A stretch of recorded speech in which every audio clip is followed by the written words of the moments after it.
Bom, gente, então agora a gente vai ver como é que funcionam as funções trigonométricas. Só que para você entender sobre funções trigonométricas, é lógico que você tem que entender um pouquinho de funções e de trigonometria. E o que você já tem que saber sobre funções e sobre trigonometria para a gente aprender sobre as funções trigonométricas?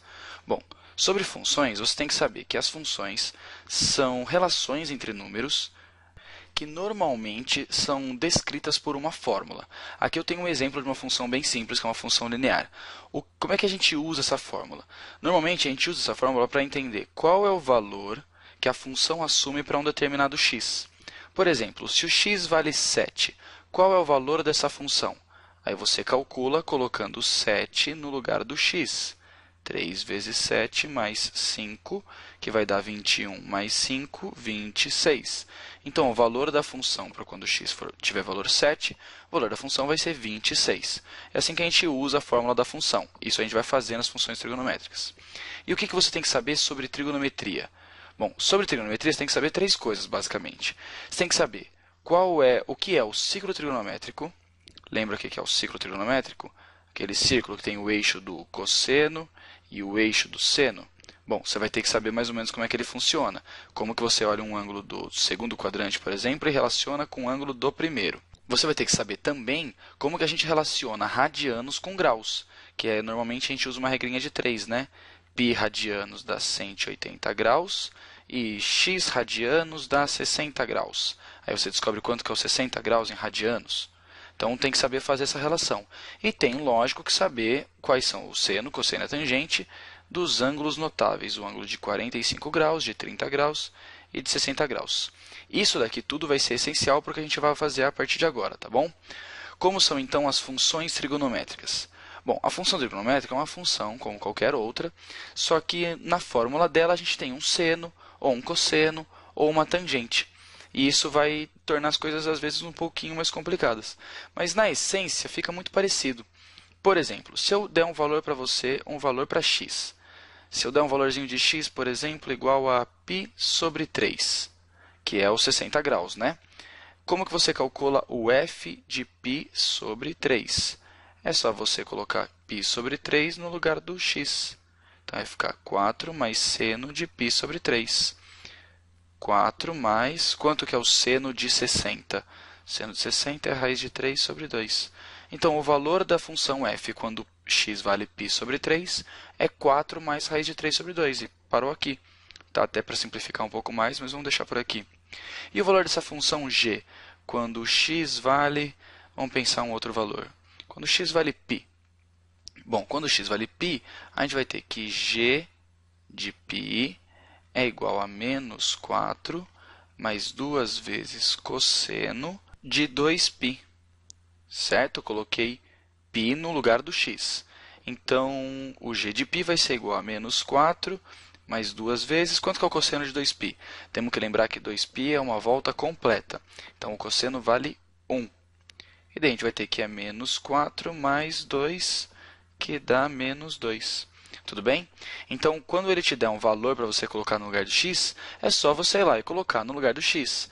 Aí a sua única dificuldade vai ser lembrar qual que é o seno, cosseno ou a tangente daquele ângulo específico. Tudo bem? Por isso que o ciclo trigonométrico é tão útil.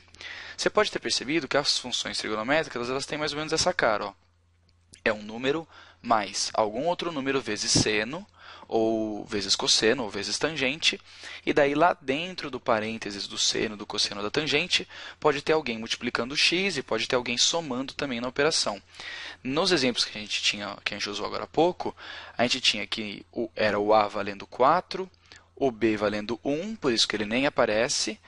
Aqui quem multiplica o x é 1, né? Então o c vale 1 e o d foi 0. Na segunda aqui eu tive o a valendo menos 4, o b valendo 2 e o c valendo 2 e o d valendo 0. Normalmente o d vale 0 mesmo. É importante a gente entender essa estrutura para ver algumas formulinhas que existem. Por exemplo, quando a gente quer descobrir qual é o valor máximo que a função atinge e qual é o valor mínimo que a função atinge, como é que eu descubro? Bom, para descobrir o valor máximo e o valor mínimo, você pode substituir o seno por 1 ou por menos 1, porque o valor máximo e o valor mínimo de seno é 1 e menos 1, não é? Não é verdade? o valor máximo que o seno atinge vai ser sempre 1, ele não consegue passar de 1. Então, por exemplo, nessa função aqui, eu sei que o valor máximo que ela atinge é quando o seno vale 1. Então, o valor máximo dela vai ser 6. E o valor mínimo que ela atinge é quando o seno vale menos 1. Então, o valor mínimo dela vai ser 4. Tudo bem? Então, assim que a gente descobre o valor máximo e o valor mínimo. Na outra função, vamos ver os valores extremos dela. Vamos substituir o cosseno por 1, vai ficar 2.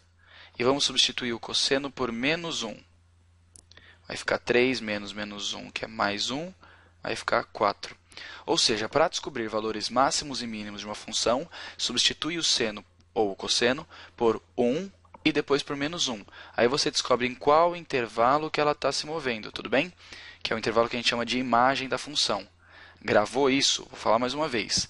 Valor máximo e mínimo da função, você substitui o seno por 1 e depois por menos 1. Ou o cosseno por 1 e depois por menos 1.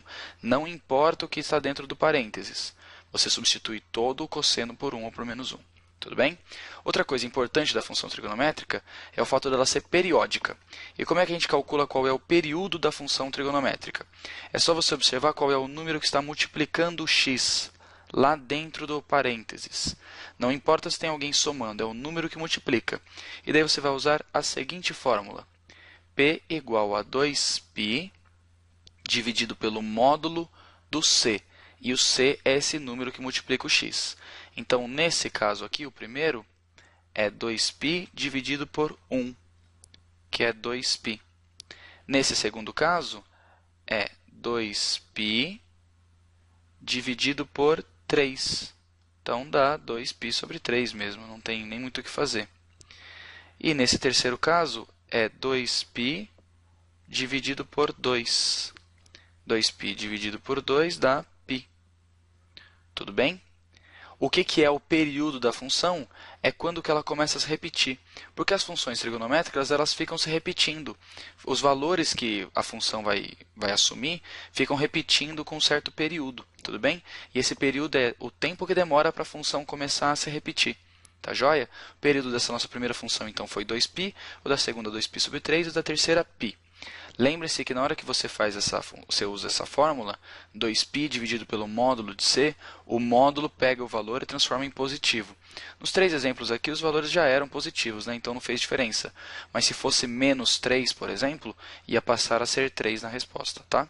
Então a gente viu 2 coisas importantes, na verdade 3. Como calcular o período, que a fórmula é 2π sobre c. A gente viu como descobrir o valor máximo e mínimo, que é substituindo o seno por 1 e menos 1. E a gente viu como descobrir os valores da função para algum x, que é só você substituir o valor de x pelo valor dado. Vamos fazer então 2 exercícios que treinam alguns desses conceitos, tá bem? Vamos lá.